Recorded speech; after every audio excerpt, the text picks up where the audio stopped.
watch me.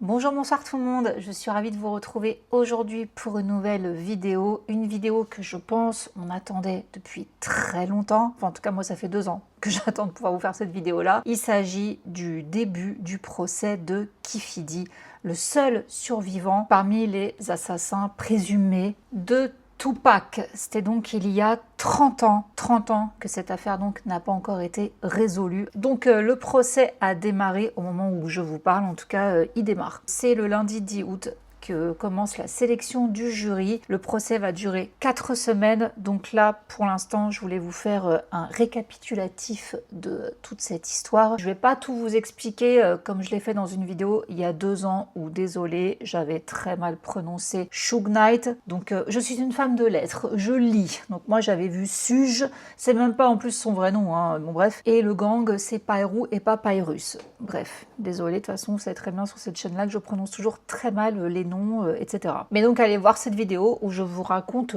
tout ce qui s'est passé avant la mort de Tupac, pour que vous ayez toutes les clés en main, et je vous raconte également en détail la mort de Tupac. Avant de démarrer, n'hésitez pas à liker la vidéo, également à vous abonner si ce n'est pas encore fait, aussi à booster, ça me ferait très plaisir, ce sont les gestes qui sauvent, hein.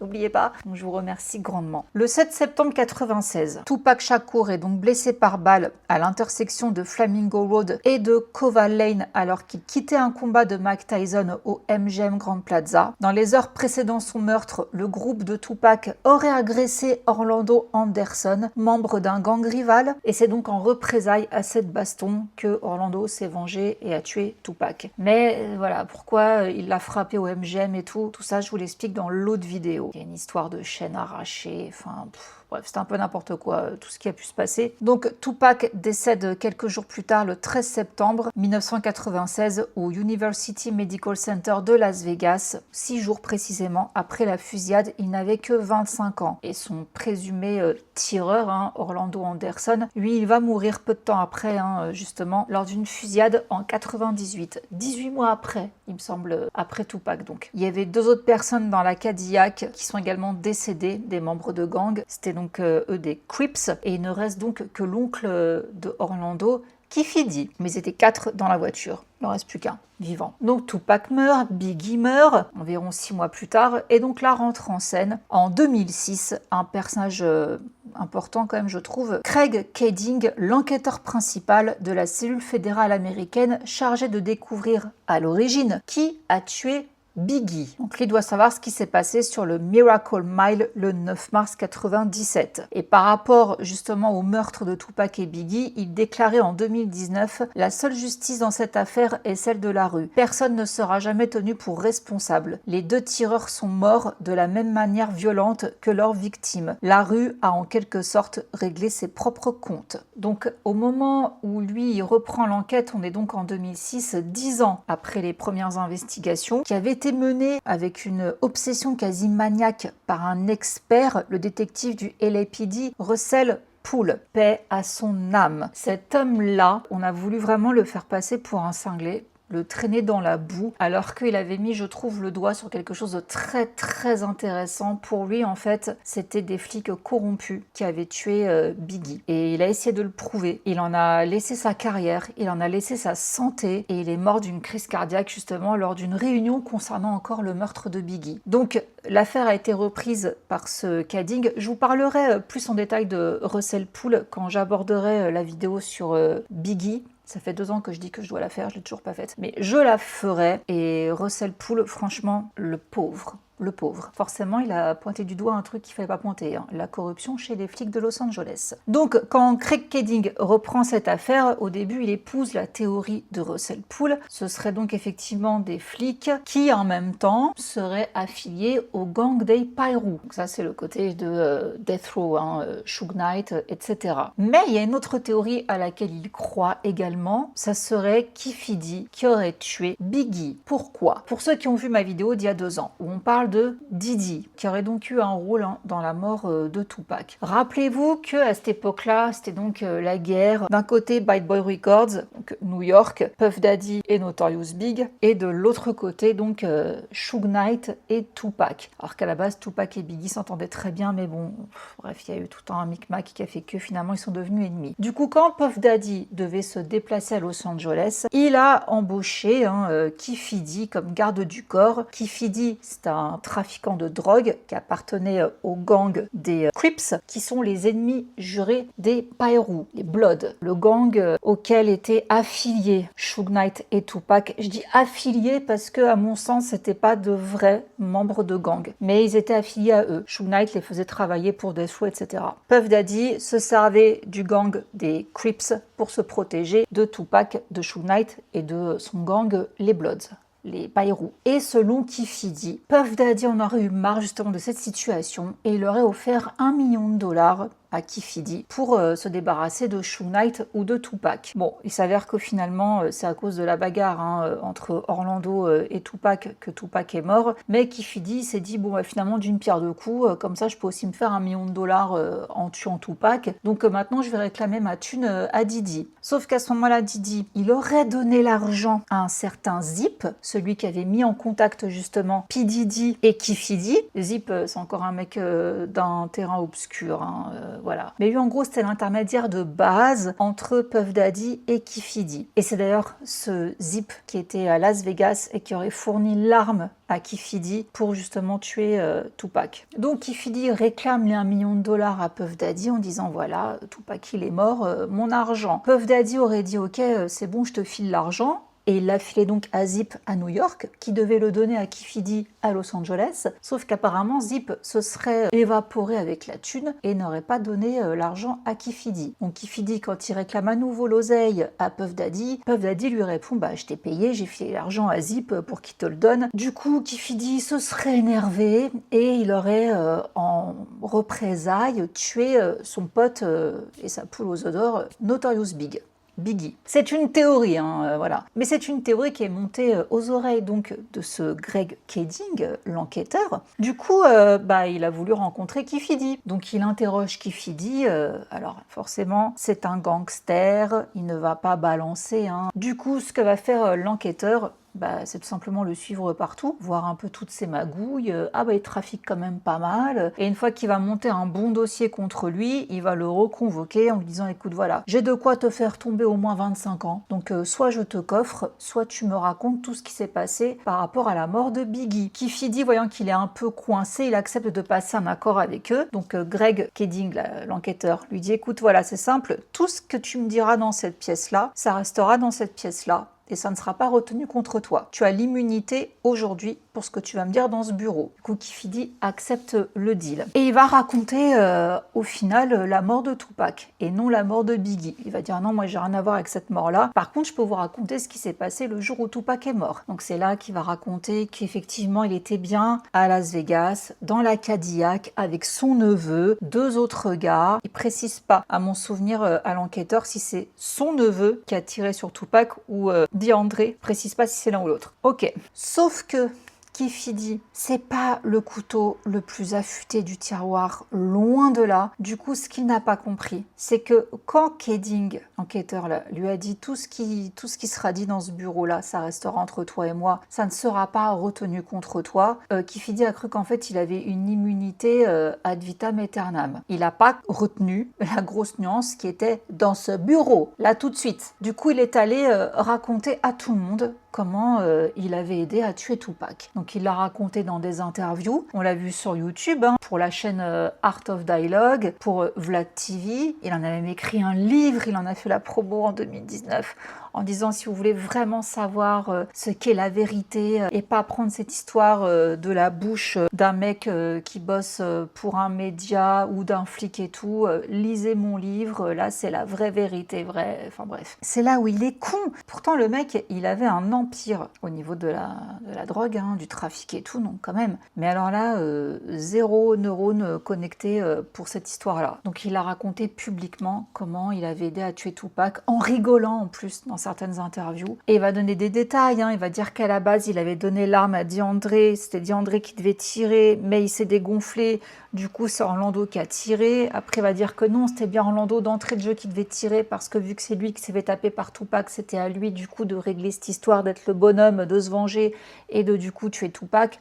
Bref, voilà, il y a eu plusieurs versions. Mais en tout cas, la finalité finale, hein, c'est que Keffe D était là et que Tupac a été tué par son neveu ou DeAndre, l'un des deux, mais c'est eux quoi. Donc il est complice quoi qu'il arrive. Comme je vous dis, hein, tous les autres ils sont morts, donc il ne reste que lui. Donc à ouvrir sa grande bouche, il a finalement été arrêté. Le 17 juillet 2023, la police de Las Vegas perquisitionne sa maison à Anderson. Ça a été filmé, hein, on voit les caméras des agents, donc ils saisissent divers objets, notamment des documents, des photos, des munitions, du matériel électronique. On voit également la police s'entretenir avec 2 personnes alors qu'elles sortent de la maison, et on voit donc Keffe D sur les images. Donc ça c'était pour la perquise. En septembre 2023, il se fait arrêter le 29 septembre pour être précise à 7h du matin, et c'est donc le grand jury du comté de Clark qui inculpe Keffe D de meurtre commis avec une arme mortelle, avec une circonstance aggravante liée à son appartenance à un gang. Et lors de l'audition de présentation de l'acte d'accusation, le procureur adjoint en chef Mark DiGiacomo déclare que les déclarations publiques de Keffe D l'incriminaient, ajoutant que ce dernier aurait ordonné la mort de Tupac. Donc ça aurait été lui qui avait décidé qu'il fallait le tuer quoi. Alors quelques 300 pages de procès-verbaux du grand jury contiennent les témoignages de membres de gangs, d'amis de Tupac et d'anciens enquêteurs de police. Les témoins ont indiqué que Keffe D était un trafiquant de drogue connu. Ils ont précisé que Tupac lui-même n'appartenait pas à un gang, mais qu'il fréquentait des membres du groupe Mob Piru, lui-même affilié aux Bloods. Un membre affilié au gang des Southside Crips a témoigné que c'était DeAndre Smith et non Orlando Anderson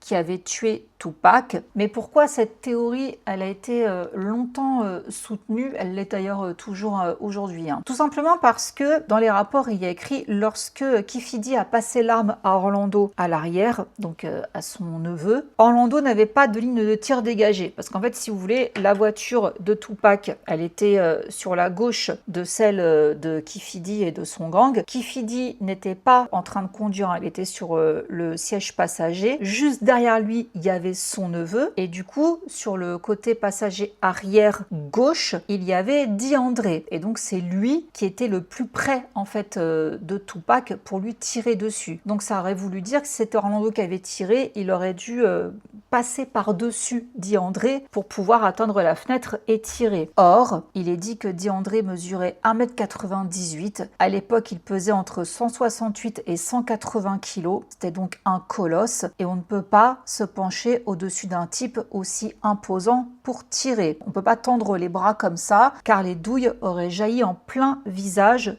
de DeAndre et tout le reste. Et il ne peut pas se baisser non plus, ni rien faire de tel, il est trop massif. Donc Keffe D avait également soutenu que c'était DeAndre qui avait tiré, mais comme je vous dis, un coup il dit que c'est son neveu, un coup il dit que c'est DeAndre, voilà. Il est vrai quand même que le fait que DeAndre était massif, ça aurait pu effectivement complètement obstruer, si vous voulez, l'accès à la fenêtre pour que Orlando tire. Après, je sais pas, je suis jamais rentrée dans une Cadillac, donc je ne sais pas vraiment l'espace qu'il y a, je sais pas. En tout cas, voilà, on a essayé de reconstituer un petit peu tout ça, et il y a des choses qui ne collaient pas. De toute façon, encore une fois, tous les deux sont morts, donc lequel des deux a tiré, ça n'a plus d'importance. Là, ce qui compte, c'est de juger Keffe D, parce que quoi qu'il arrive, même s'il n'a pas tiré, il était là. Est-ce qu'il a commandité le meurtre? Ça aussi, c'est autre chose, mais il faudra le prouver. Donc, en octobre 2023, on a Keffe D qui a comparu pour la première fois devant un tribunal de Las Vegas. Et pourquoi Las Vegas? Parce que Tupac est mort à Las Vegas. Il a été tué là-bas. Toutefois, l'audience a duré moins de 2 minutes car il n'était pas représenté par un avocat. Toujours est-il qu'en novembre 2023, il a plaidé non coupable de l'accusation de meurtre et la date initiale de son procès était prévue le 3 juin 2024. La défense demande au juge la remise en liberté de Keffe D en attendant son procès, affirmant que les déclarations de ce dernier concernant le meurtre relevaient du divertissement. Dans leur conclusion, conclusion, les avocats de Keffe D indiquent que le livre a été écrit prétendument par Keffe D et un autre homme. Le livre et les interviews vidéo ont été réalisés à des fins lucratives dans la conviction que Keffe D bénéficiait d'une immunité. Après, bon, c'est pas très intéressant parce qu'il y a eu plusieurs comparutions. La date du procès était fixée à 2024. Finalement, elle a été reportée, décalée. Il y avait des pièces qu'on a rajoutées, qu'on a enlevées. Ça, faut le prendre en compte. Ça, faut pas le prendre en compte. C'est pas intéressant. La seule chose qui est intéressante quand même à retenir, c'est que du coup, Keffe D, depuis qu'il est arrêté, depuis 2023,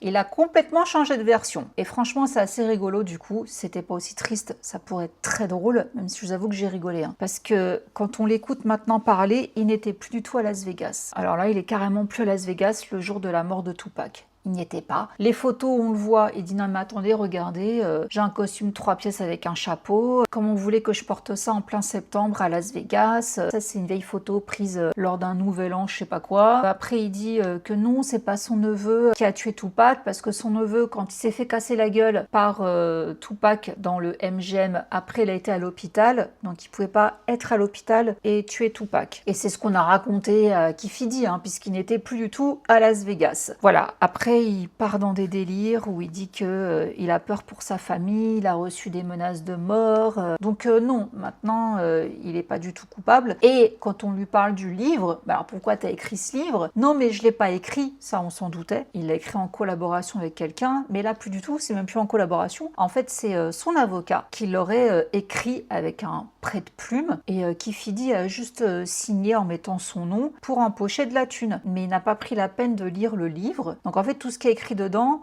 il sait pas. Donc dans le livre, il est détaillé le meurtre de Tupac. Keffe D, il en fait la promo sur des chaînes YouTube en disant « Voilà la vérité, c'est mon livre ». Et là maintenant, il dit que non, il l'a jamais ouvert, il l'a jamais lu. Il a juste accepté de mettre son nom dessus pour toucher l'argent. Et autre chose aussi, les interviews qu'il a données à Vlad TV, Art of Dialogue et d'autres chaînes, la BET, c'est parce qu'on l'a payé. Donc vu qu'il pouvait plus faire de trafic de drogue, eh ben, fallait bien qu'il nourrisse sa famille. Donc il a donné des interviews pour être payé, nanana. Sauf que je pense qu'il se fout vraiment de notre gueule parce que il a pas dû être payé grand chose. C'est n'importe quoi ce qu'il raconte, on est d'accord. Donc voilà, il nous raconte qu'il a survécu à un cancer du côlon, que maintenant il est vieux, qu'il a rien à faire ici, que c'est pas lui le coupable, qu'il a de la peine en y repensant que Tupac soit mort parce que c'était un formidable rappeur et nanani et nanana. Et quand on lui parle de ce fameux entretien avec Kading, donc l'inspecteur qui avait dit tout ce qui se passera dans cette pièce restera dans cette pièce, tu ne risques rien, et ben il dit qu'on l'a piégé. Il dit qu'en fait cet entretien n'a jamais eu lieu déjà pour commencer dans un commissariat, dans leur bureau en tout cas fédéraux, là je sais pas quoi, que ça a eu lieu dans le bureau de son avocat et que son avocat lui a donné un script à lire en disant il faut que tu racontes ça pour que le flic te laisse tranquille et que tu puisses rentrer chez toi. C'est l'accord. Du coup Keffe D n'a pas du tout raconté la mort de Tupac tel qu'il l'a vu et vécu. Il a juste raconté, enfin lu le script que son avocat lui avait donné pour faire plaisir au flic et rentrer chez lui tranquillement. Voilà. Et le fait qu'on se serve de cette bande son, que ça a été enregistré, c'est pas non plus fair play pour lui parce que c'est dans le cadre d'un accord. Mais ça c'est vrai que du coup ça a été un petit peu compliqué de savoir est-ce qu'on garde cet enregistrement là ou pas. Mais de toute façon il a tellement encore une fois ouvert sa bouche après ailleurs publiquement que j'ai envie de vous dire est-ce que finalement la bande son de l'entretien entre lui et les flics on en a besoin? Voilà. Bon après comme je vous dis il s'est passé beaucoup de choses en prison, il s'est battu avec des détenus, il a été passé à tabac soi-disant par des agents pénitentiaires, vous m'avez compris. Donc bref, il y a eu plein de choses. Il a changé d'avocat, nanana. Il a été question d'une liberté sous caution, finalement non. Il s'est passé beaucoup de choses, donc de 2023 à maintenant. Et donc là, août 2026, le 3 août, on a obtenu la liste des témoins que l'accusation pourrait appeler à la barre. Parmi les personnalités susceptibles de témoigner lors du procès, il y aurait Suge Knight. Est-ce qu'il va témoigner ou pas? Si vous vous demandez pourquoi Suge Knight n'a jamais dit qui avait tiré sur Tupac, puisqu'il était quand même dans la voiture, juste à côté de lui, sachez que Shug a dit qu'il ne balancerait jamais. Il ne dira jamais qui a tué Tupac, même s'il a vu les visages ou pas bien. Bon, bref, il dira rien. Donc, est-ce qu'il va être cité comme témoin? Si ça tenait qu'à lui, non, parce qu'il avait dit qu'il voulait pas faire partie de ce procès, il voulait qu'on le laisse tranquille. Lui, il purge sa peine, hein, donc c'est bon. Il veut pas témoigner dans ce procès, mais s'il a appelé à témoigner, il n'aura pas le choix. Mais en tout cas, voilà, de son plein gré, il veut pas. Il serait apparemment cité dans la liste des témoins, ainsi que Oscar Goodman, ancien maire de Las Vegas, le gouverneur du Nevada, Joe Lombardo, qui était shérif à l'époque de l'enquête visant Keffe D, des membres de la famille de Tupac, ainsi que Reggie White Jr., ancien responsable de la sécurité de Death Row Records. Le 4 août, le tribunal du 8e district judiciaire a annoncé qu'en raison de l'intérêt public exceptionnel suscité par cette affaire, un système de tirage au sort serait mis en place pour déterminer quelles personnes du public pourraient assister aux audiences dans la salle principale. Le procès donc a débuté le lundi 10 août à 9h30 par la sélection des jurés dans la salle d'audience du juge Kearney. Et petit mot du cousin de Tupac, William, il a déclaré que si le procès pourrait permettre d'établir des responsabilités, il arrive trop tard et reste insuffisant pour rendre justice. La justice a été sacrifiée il y a des années, le soir où mon cousin a été assassiné. Une enquête approfondie aurait dû être menée. Nous sommes ici 30 ans plus tard. La justice s'en trouve donc quelque peu affaiblie. Et je suis entièrement d'accord avec lui. 30 ans les gars, 30 ans. Vous allez pas me faire croire quand même que Tupac, Biggie, deux des plus grands rappeurs de tous les temps, sont morts à 6 mois d'intervalle et on n'a jamais condamné qui que ce soit, on n'a jamais trouvé les meurtriers. Il y a quand même un truc qui déconne, on est d'accord. Donc moi je pense qu'on a toujours su qui c'était, hein. Enfin eux en tout cas ils ont toujours su qui c'était. Mais avec la loi du silence des gangs et avec des flics corrompus, voilà quoi. Mais on nous a bien pris pour des cons et aujourd'hui bah, il reste Keffe D, hein, âgé de 64 ans, qui va manger. Bon à juste titre hein, pour le coup, il va manger. Et les autres, bon, paix à leurs âmes, hein, ils sont morts. C'était pas des enfants de cœur mais bon quand même. Mais après, pour ce qui est de la mort de Biggie, si c'est vraiment Suge Knight qui en est responsable, bah, qu'il pourrisse en prison. Il y est déjà. Poursuivons. Maintenant, est-ce que P. Diddy il a un rôle dans tout ça? Peut-être que son nom va ressortir au procès, je sais pas. Mais quoi qu'il arrive, même si Diddy avait un rôle dans tout ça, c'est pas lui qui a tiré sur la gâchette, c'est pas lui qui a tué Tupac. Encore une fois, comme je vous l'avais dit même dans mon autre vidéo, pour moi, c'était pas, on va dire, le seul mobile. Les 1 million de dollars qu'il offrait. Pour moi, c'était vraiment un problème de gang. Diddy, c'était secondaire. C'est ma théorie, hein, c'est ce que je pense. Donc voilà, les amis, j'espère que je vous ai pas trop perdu. C'est compliqué cette histoire. C'est un film. Hein. C'est un film. Donc, on va couvrir ce procès pendant les 4 prochaines semaines. Je vous ferai régulièrement des updates. Est-ce que Keffe D sera condamné ou pas? Oui, je pense qu'il sera condamné. Hein. Voilà, il va finir, je pense, ses jours en prison. Mais 30 ans pour obtenir justice? Ouais, je suis d'accord avec le cousin, hein, ça changera plus grand-chose en fait. Là, la justice, elle a montré qu'elle s'était foirée, quoi. Donc voilà, les amis. Écoutez, sur ce, je vous laisse et je vous dis à très vite pour une prochaine vidéo. Mouah. Bisous, ciao. Undercover on the beat, so twerk it, bitch. Like.